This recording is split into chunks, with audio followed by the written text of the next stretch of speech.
Всім привіт! Я Камі, член команди RZSOP. І в цьому відео я розповім вам, як часто, навіщо і яким чином доглядати за вашим Casblow пістолетом.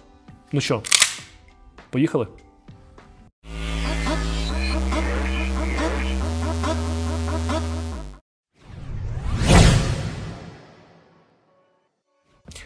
Ні для кого не є секретом, що для того, аби будь-яка з ваших речей прослужила вам максимально довго і якісно, за нею потрібно доглядати. А як саме це робити, ми розповімо і покажемо вам на прикладі пістолета Hi-Capa 5.1 від виробника Tokyo Marui, який є клоном пістолета Colt 1911. Отож, що нам для цього знадобиться? Для початку нам потрібно чимось почистити пістолет від зайвої змазки і від того, що у нас лишилося з попереднього разу. Я для цього використовую шматку, яка йде в комплекті з різними окулярами і оптикою. Реально зручна штука і нічим не йде на покоцує матеріали вашого пістолета.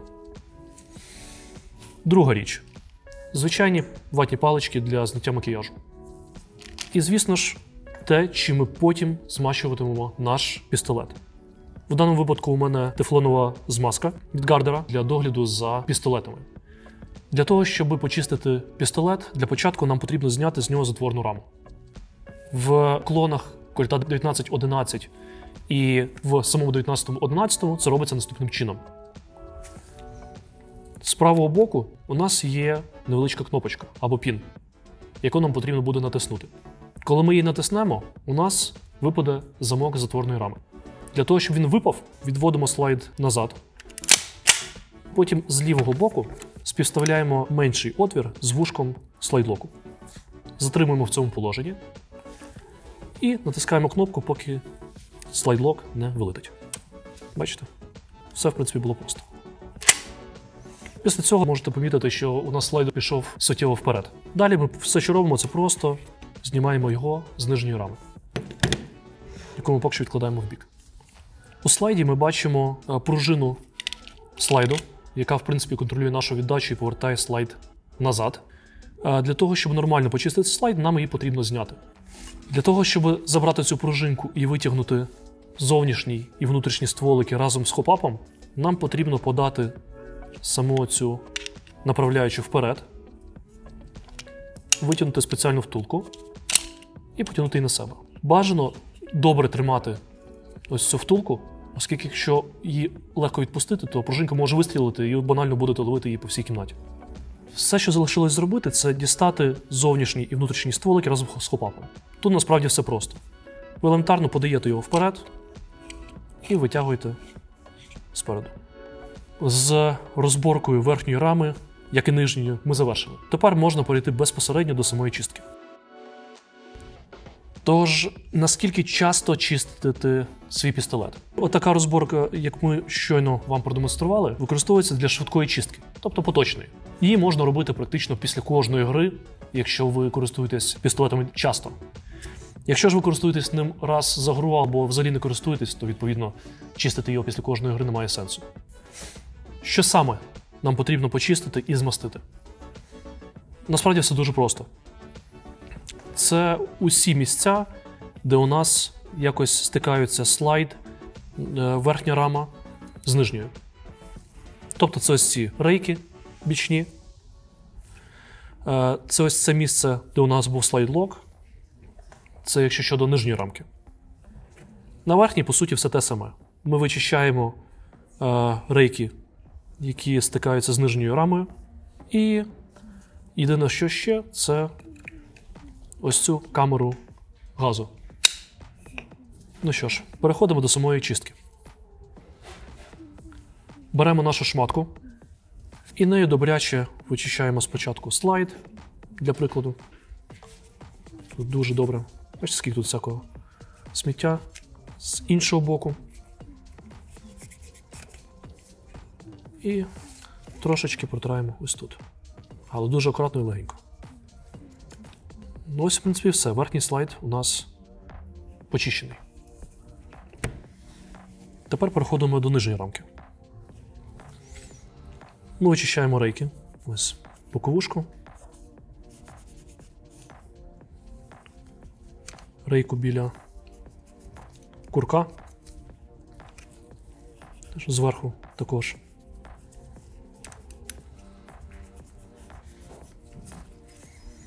Переходимо до іншого боку, до правої сторони нижньої рами.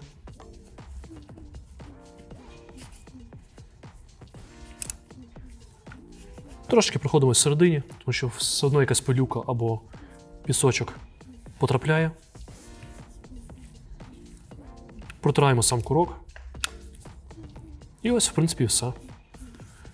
Ми почистили верхню раму від попередньої змазки і бруду, тому можна перейти до її змащування. Ми беремо нашу змазку, беремо ватні палички, про які я згадував раніше, трошечки вмикаємо їх в змазку і проходимось по усіх тих місцях, які ми до цього протирали від попередніх залишків змазки. Тобто беремо нижню рамку, ось пройшлися по одній рейці, пройшлися по іншій, беремо ще трошечки. Трошечки проходимось зверху, в всіх тих місцях, де будуть дотикатися верхня рамка і нижня. Робимо те саме з іншого боку. Зараз ми згрубшо наносимо змазку, але потім ми її трошки розітремо, щоб її не було забагато. Оскільки якщо забагато, вона буде потрохи якби не витікати, але виглядати з-під слайда з різних боків. Це ми зробимо чистою новою паличкою. Беремо цю чисту нову паличку і легенько розмащуємо все більш рівномірно по нижній рейці. Нижній слайд готовий. Перейдемо тепер до змащування слайда. Тут все аналогічно. Змащуємо ті місця, де у нас стикається слайд з нижньою рамою акуратненько.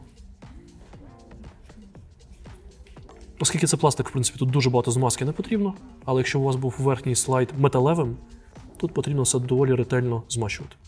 Бачите, проходимось по рейках зсередини, обов'язково по всьому периметру, по всій довжині, оскільки на слайді у нас рейка довга. Ось проходимось тепер з іншого боку. І, якщо пригадуєте, ми ще маємо змастити тут одну гумочку, яка так само може пересохнути. У нас сходить камера газова туди-назад під час пострілів. І для цього її теж потрібно змастити, щоб тут все нормально ходило, щоб не всихалася оця от гумочка, яку можна побачити ліворуч. Потім кілька разів ми її ось так порухаємо туди-назад, щоб трошки розмастити це все. Єдине, що лишилось зробити, це більш рівномірно розподілити змазку по слайду і рейках, на які ми нанесли. Можливо, десь трошки чогось забагато. Просто акуратно ще раз пройтись, подивитися, щоб не було ніде великих комків нашої змазки. Готово. Можна перейти до зборки. Про що я забув згадати, це про те, що потрібно також змастити цей отвір, в якому тримається слайд-лок. Трошечки оцю дірочку тут. І забрати з них зайву змазку. Тобто принцип той самий, що у нас був для слайдів. Всього має бути в міру. І те саме робимо з самим слайд-локом. Ми його чистимо від попередньої змазки і трошечки змащуємо його новою. Ось тепер ми можемо переходити безпосередньо до збирання пістолета, до його початкового вигляду. Для того, щоб зібрати пістолет, фактично нам потрібно зробити все те, що ми робили на початку, але в зворотньому порядку. Взяти слайд, помістити хопап з внутрішнім і зовнішнім стволиками назад у слайд. Робиться це наступним чином. Ось, він фактично на місці. Тепер нам лишилося вставити пружину затворної рами на місце. Тобто вставляємо її сюди і відпускаємо. Вона на місці. І останні два рухи – це поставити слайд, з'єднати його з рамою. Тобто ми співставляємо рейки з рейками на слайді. Готово. І якщо пригадуєте, ми з вами за допомогою піна діставали слайд-лок, так званий. Все, що ми робимо, ми просто вставляємо його на місце, відсуваємо назад слайд, щоб вушко поміщалося під нього, і заклацуємо. Все, 19.11 готовий. Якщо тобі сподобалось це відео, обов'язково тисни лайк і підписуйся на наш канал. Кожен твій лайк і підписка допоможе нам в майбутньому випускати більш якісний контент і робити це значно частіше. Дякую за перегляд і до зустрічі в наступному відео.